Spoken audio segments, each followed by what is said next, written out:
Hello नमस्कार दोस्तों, मेरा नाम है कपिल और स्वागत है आप सभी का फॉर आपकी सक्सेस में। फ्रेंड्स, इस वीडियो में अभी हम लोग देखने वाले हैं भारतीय संविधान के टॉप 40 क्वेश्चंस को, जो लगभग हर एक प्रतियोगी परीक्षाओं में बार बार पूछे जाते हैं। ठीक है, इसलिए आप इन्हें याद कर लीजिएगा। और आप इस वीडियो का फ्री पीडीएफ फाइल भी डाउनलोड कर सकते हैं, जिसका लिंक इस वीडियो के डिस्क्रिप्शन बॉक्स में दिया हुआ है, या तो फिर आप मेरा टेलीग्राम ग्रुप ज्वाइन करके वहां से भी फ्री में आसानी से इसका पीडीएफ फाइल डाउनलोड कर सकते हैं। टेलीग्राम ग्रुप ज्वाइन करने का लिंक भी इसी वीडियो के डिस्क्रिप्शन बॉक्स में दिया हुआ है। ओके, तो चलिए अब क्वेश्चन की ओर बढ़ते हैं। और पहला क्वेश्चन है, भारत की संविधान सभा के अस्थायी सभापति कौन थे? सबसे पहली बात कि संविधान सभा की पहली बैठक कब हुई थी? तो 9 दिसंबर 1946 को हुई थी। ठीक है, 9 दिसंबर 1946 को 9 दिसंबर 1946 को आयोजित किया गया था संविधान सभा की पहली बैठक।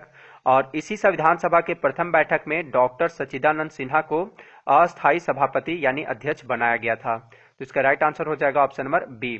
और देखिए, यही क्वेश्चन एग्जाम में इस टाइप से भी पूछा जाता है कि संविधान सभा के उद्घाटन अधिवेशन की अध्यक्षता किसने की थी? तो इसका राइट आंसर हो जाएगा डॉक्टर सच्चिदानंद सिन्हा। ठीक है, नेक्स्ट क्वेश्चन देखते हैं।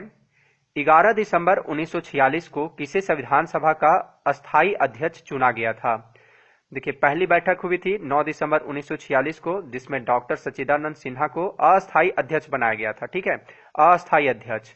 बाद में संविधान सभा के सदस्यों द्वारा 11 दिसंबर 1946 को डॉक्टर राजेंद्र प्रसाद को, ठीक है, डॉक्टर राजेंद्र प्रसाद को संविधान सभा का अस्थायी अध्यक्ष नियुक्त किया गया था, यानी इन्हें अस्थायी अध्यक्ष बनाया गया था। तो इसका सही उत्तर हो जाएगा option number C, doctor Rajendra Prasad. Question number 3, भारतीय संविधान सभा की प्रारूप समिति के अध्यक्ष कौन थे? तो प्रारूप समिति के अध्यक्ष थे डॉक्टर भीमराव अंबेडकर। ठीक है, राइट आंसर हो जाएगा ऑप्शन नंबर सी। और इस समिति में अध्यक्ष सहित कुल कितने सदस्य थे? तो 7 सदस्य थे। क्वेश्चन नंबर 4, भारतीय संविधान कब अंगीकार किया गया था? तो यह जो है भारतीय संविधान को संविधान सभा द्वारा अंगीकार यानी कि इसे अपनाया गया था 26 नवंबर 1949 को। ठीक है, 26 नवंबर 1949 को।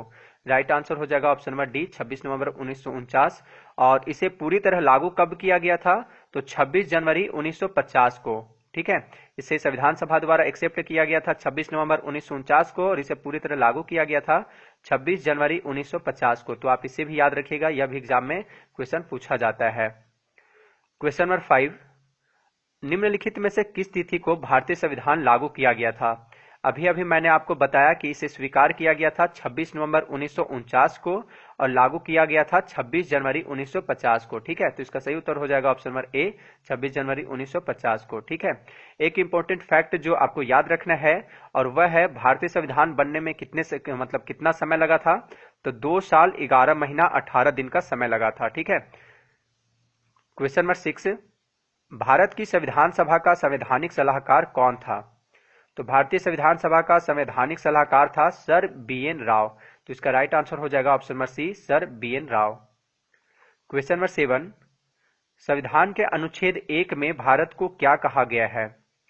तो भारत के संविधान के भाग 1 के अनुच्छेद 1 में कहा गया है कि भारत अर्थात इंडिया राज्यों का संघ होगा। ठीक है, राज्यों का संघ। तो इसका सही उत्तर होगा ऑप्शन नंबर डी, अनुच्छेद 1 में इसे राज्यों का संघ कहा गया है। क्वेश्चन नंबर 8, विश्व का सबसे बड़ा लिखित एवं सर्वाधिक व्यापक संविधान किस देश का है? तो विश्व का सबसे बड़ा लिखित एवं सर्वाधिक व्यापक संविधान जो है वह है भारत का संविधान। सही उत्तर होगा option number B, Bharat. Question number 9, लिखित संविधान की अवधारणा सबसे पहले किस देश ने पेश की थी? तो लिखित संविधान की अवधारणा यानी इसका आइडिया जो है सबसे पहले प्रस्तुत किया था फ्रांस ने। ठीक है, तो इसका सही जवाब होगा ऑप्शन नंबर बी, फ्रांस। लेकिन अगर आपसे क्वेश्चन पूछा जाए कि विश्व का प्रथम लिखित संविधान किस देश का है, तो इसका आंसर हो जाएगा संयुक्त राज्य अमेरिका। ठीक है, पहला लिखित संविधान किस देश का था? संयुक्त राज्य अमेरिका का। और इसका अवधारणा यानी कि आइडिया जो प्रस्तुत किया था वह किया था फ्रांस ने। ठीक है, तो आप इसे भी याद रखिएगा। और विश्व का सबसे बड़ा लिखित संविधान किसका है? तो भारत का है। क्वेश्चन नंबर 10, भारतीय संविधान में शामिल नीति निर्देशक सिद्धांत किसके संविधान से लिया गया है?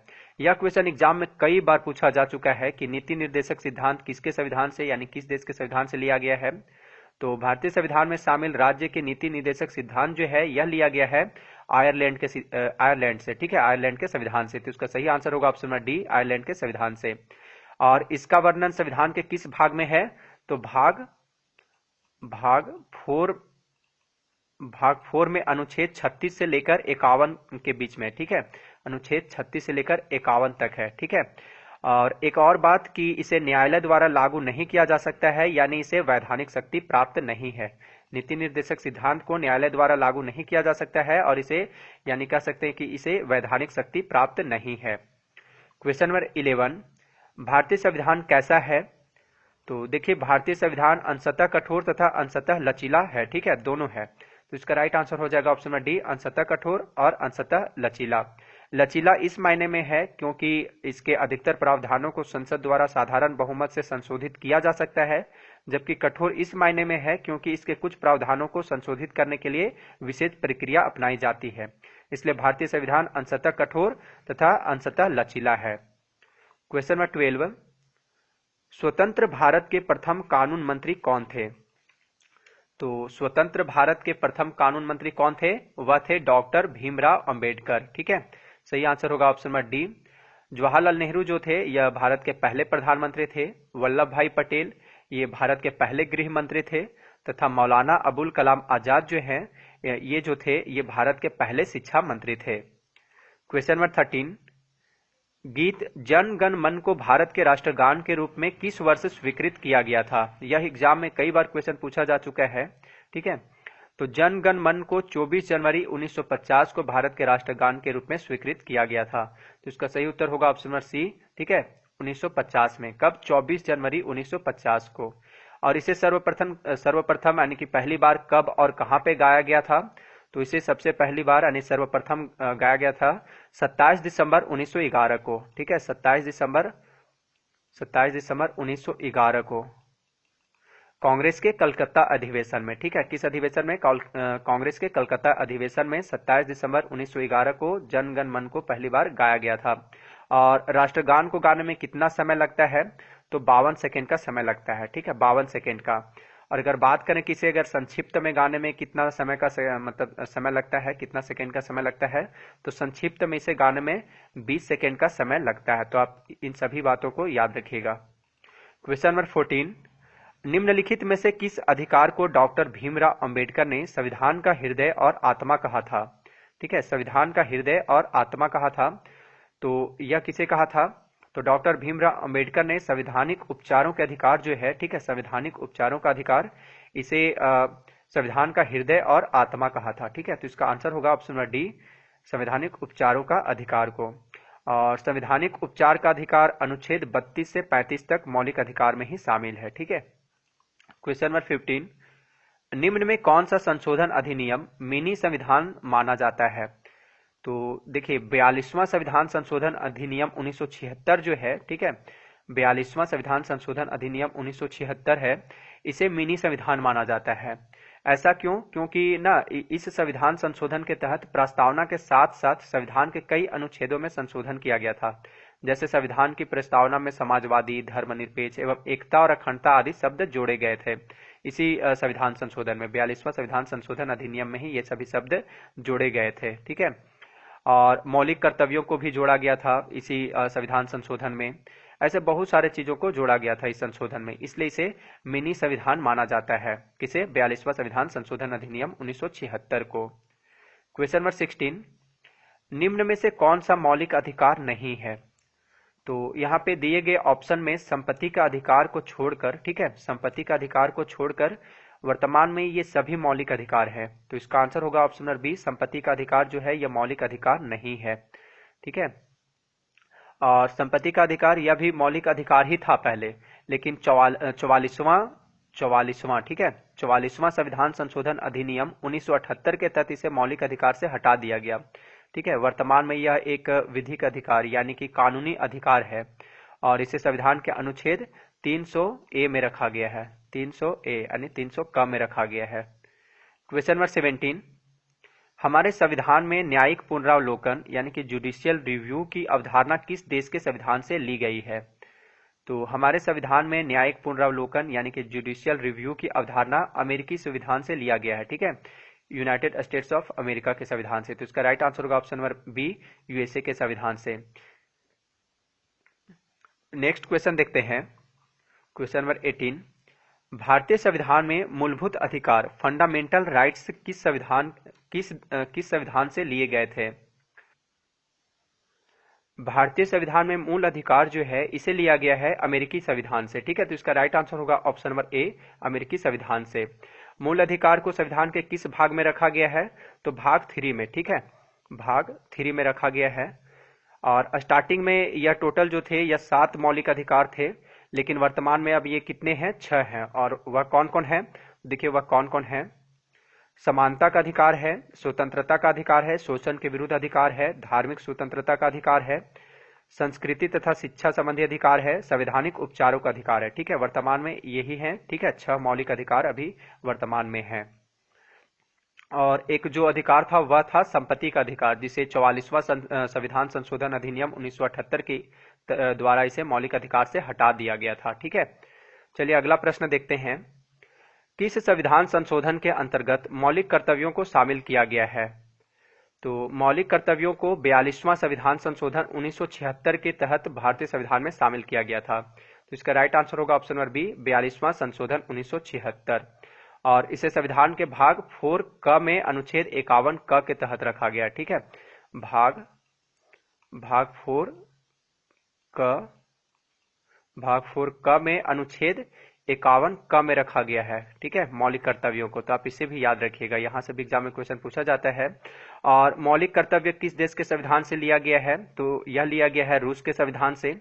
एक क्वेश्चन यह भी देखने को मिलता है एग्जाम में कि किसकी अनुशंसा पर भारतीय संविधान में मूल कर्तव्यों को जोड़ा गया? तो इसका राइट आंसर होगा सरदार सुवर्ण सिंह समिति की अनुशंसा पर। ठीक है, कौन सी समिति? सरदार सुवर्ण सिंह समिति। क्वेश्चन नंबर 20, अस्पृश्यता यानी कि अनटचेबिलिटी का अंत संविधान के किस अनुच्छेद द्वारा किया गया है? अस्पृश्यता यानी छुआछूत का अंत संविधान के अनुच्छेद 17 द्वारा किया गया है। राइट आंसर होगा ऑप्शन नंबर ए।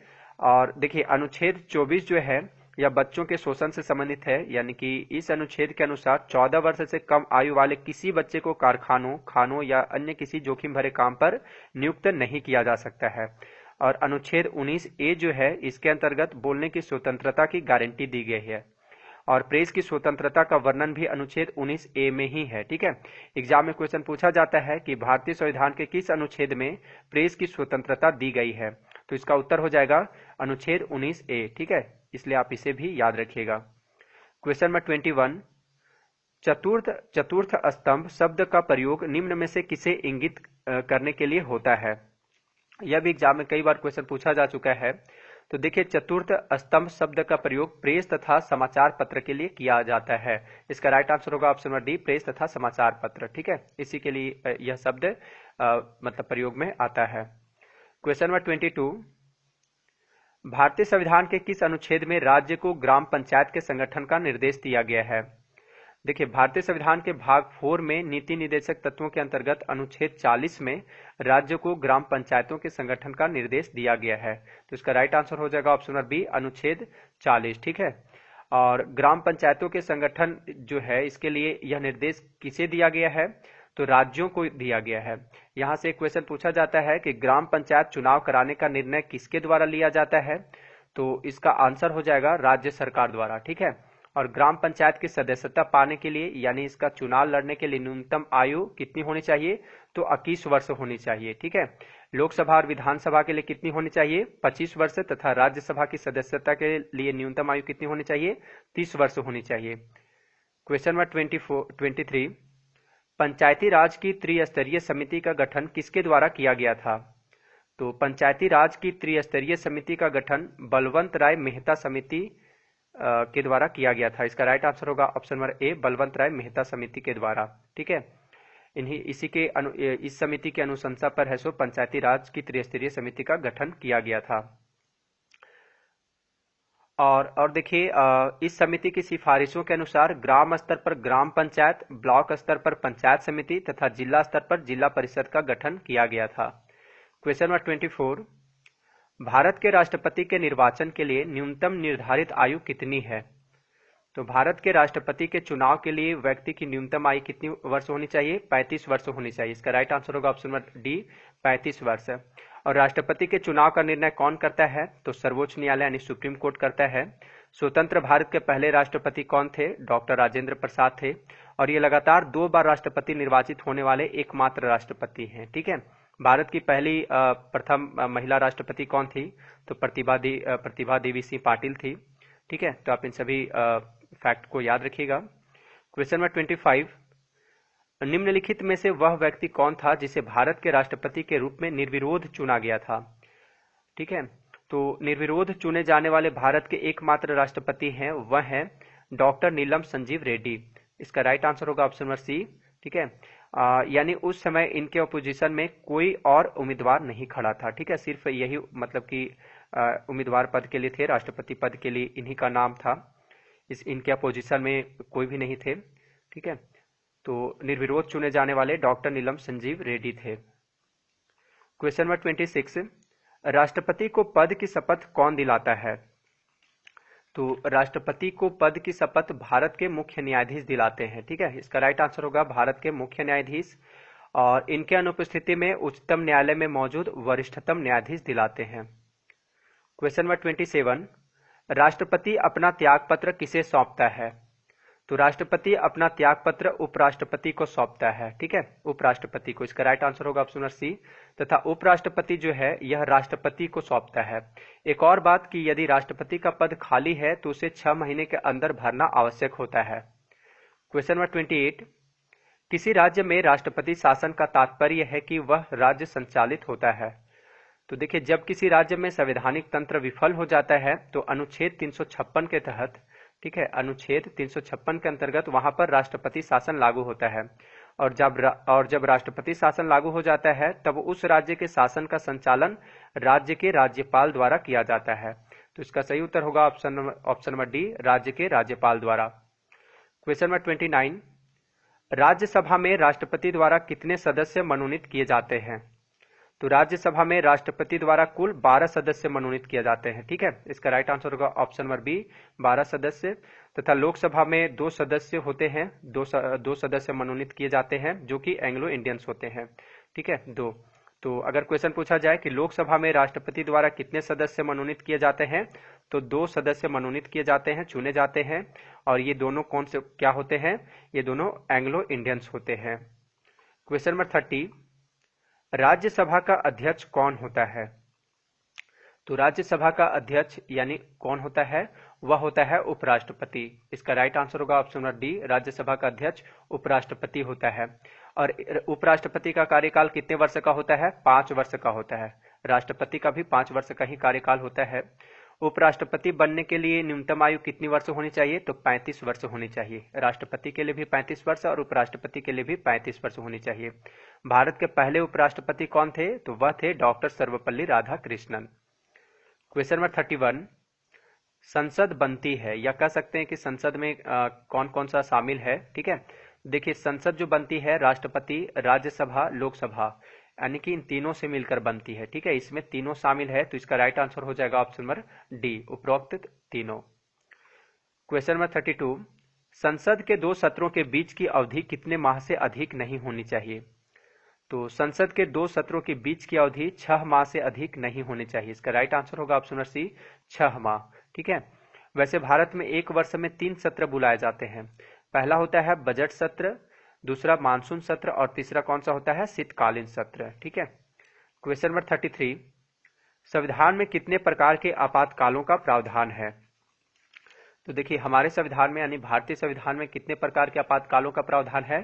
3 प्रकार के आपातकालों का प्रावधान है। तो इसका सही उत्तर होगा ऑप्शन नंबर सी, 3। ठीक है, पहला है अनुच्छेद 352 के तहत, अनुच्छेद 352 के तहत राष्ट्रीय आपातकाल।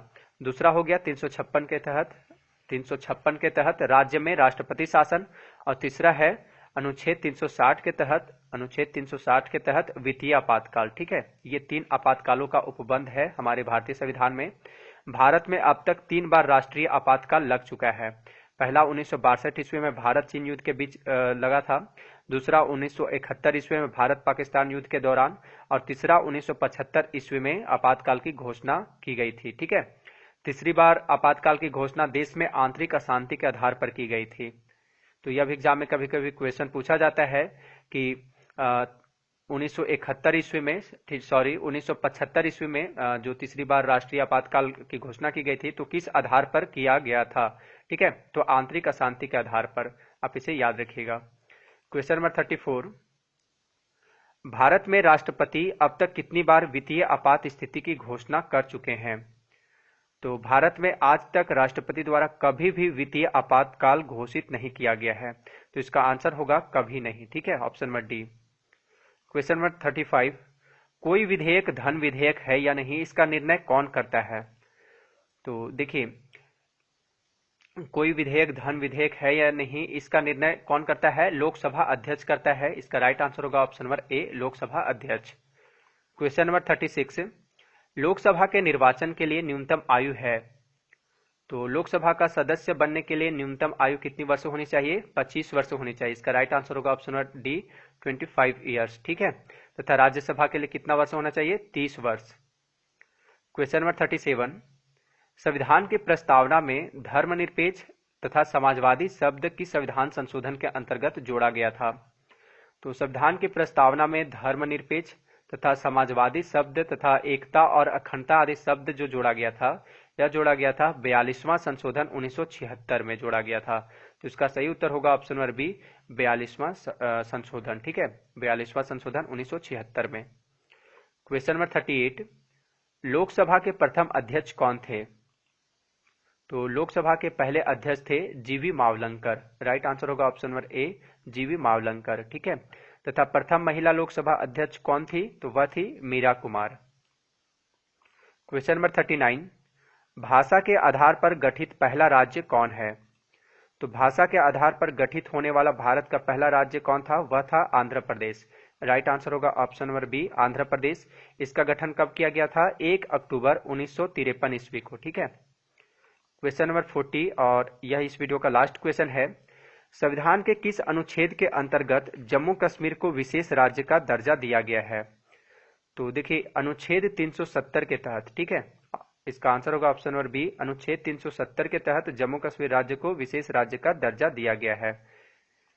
देखिए, अंत में आपसे क्वेश्चन है, जिसका सही जवाब आप मुझे कमेंट बॉक्स में कमेंट करके बताइएगा। और क्वेश्चन है कि देश के 29वें राज्य तेलंगाना का गठन कब हुआ था?